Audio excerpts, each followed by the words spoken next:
경제위기.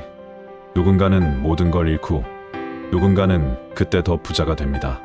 하지만 진짜 중요한 건 위기에서 돈을 버는 사람이 아니라 끝까지 살아남는 사람입니다. 그 사람들은 무엇이 다를까요? 운이 좋았던 걸까요? 아니면 투자 실력이 남달랐던 걸까요? 아닙니다. 생존을 위한 시스템이 있었던 사람과 없었던 사람의 차이. 결국 그 차이입니다. 오늘은 부자들이 경제위기 속에서도 무너지지 않는 이유, 그리고 그들이 선택한 실전 생존 전략을 알려드리겠습니다. 첫 번째, 위기는 실력이 아니라 시스템의 문제입니다. 위기가 왔을 때 무너지는 사람들은 투자를 몰라서가 아닙니다. 경제 지식이 부족해서도 아닙니다. 버텨내는 설계가 없어서 무너진 겁니다. 부자들은 위기에서 이렇게 말합니다. 이길 준비가 아니라 끝까지 버틸 시스템부터 갖춰야 한다. 두 번째, 부자들은 위기 초기에 무엇부터 정리할까? 위기가 오면 부자들은 자산이 아니라 삶의 설계부터 점검합니다. 첫째, 고정비를 줄이는 기준을 정해둡니다. 둘째, 감정적 소비를 끊어냅니다. 셋째, 위기 때의 판단 기준을 미리 적어둡니다. 이것이 바로 심리적으로 무너지지 않는 기반입니다. 세 번째, 실전 생존 전략 1단계 생존 지출표 만들기. 경제위기에서 가장 먼저 해야 할 일은 생존 비용이 얼마인지 정확히 아는 것입니다. 예를 들어 평소 고정비가 150만 원이라면 위기 모드에서는 80만 원으로 줄이는 시뮬레이션을 합니다. 부자들은 일상 지출표와 위기 모드 지출표를 따로 준비해둡니다. 언제 고정비를 줄일 것인가? 무엇부터 줄일 것인가? 이 기준이 없으면 위기 속에서 매번 감정적으로 흔들리게 됩니다. 네 번째, 실전 생존 전략 2단계 감정 방어 시뮬레이션. 시장이 30% 하락하면 당신은 어떻게 행동할 건가요? 매도할 건가요? 그대로 버틸 건가요? 추가 매수를 할 건가요?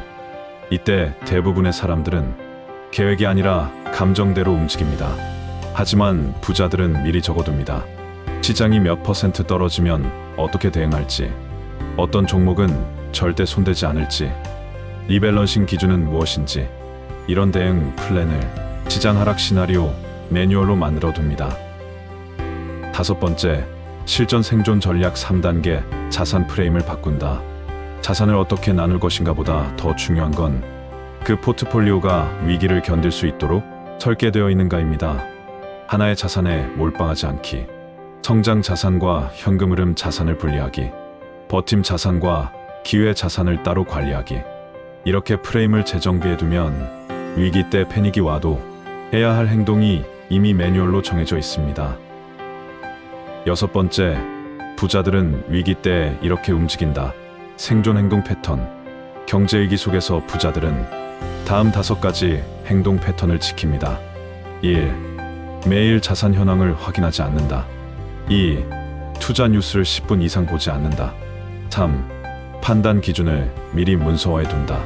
4. 고정비를 3초 만에 리셋할 수 있는 설정을 만들어 둔다. 5. 위기에도 흔들리지 않는 루틴을 유지한다. 이게 바로 부자들이 말하는 버티는 시스템의 핵심입니다. 당신의 생존 전략 체크리스트. 나는 위기 지출표를 준비해 두었는가? 고정비를 감축할 기준과 항목을 정했는가? 시장 하락 시 내 행동은 시뮬레이션 되어 있는가? 리밸런싱 기준은 문서로 정리되어 있는가? 심리적으로 나를 붙잡아줄 루틴은 무엇인가? 지금 한번 적어보세요. 당신의 생존 시스템은 준비되어 있나요? 경제위기는 반드시 옵니다. 문제는 그때 돈을 벌 수 있느냐가 아니라 그때까지 살아남을 수 있느냐입니다. 설계 없이 버티는 사람은 무너지고 생존 시스템이 있는 사람은 위기 속에서도 기회를 준비할 수 있습니다. 당신의 시스템은 과연 그 폭풍을 버틸 준비가 되어 있나요?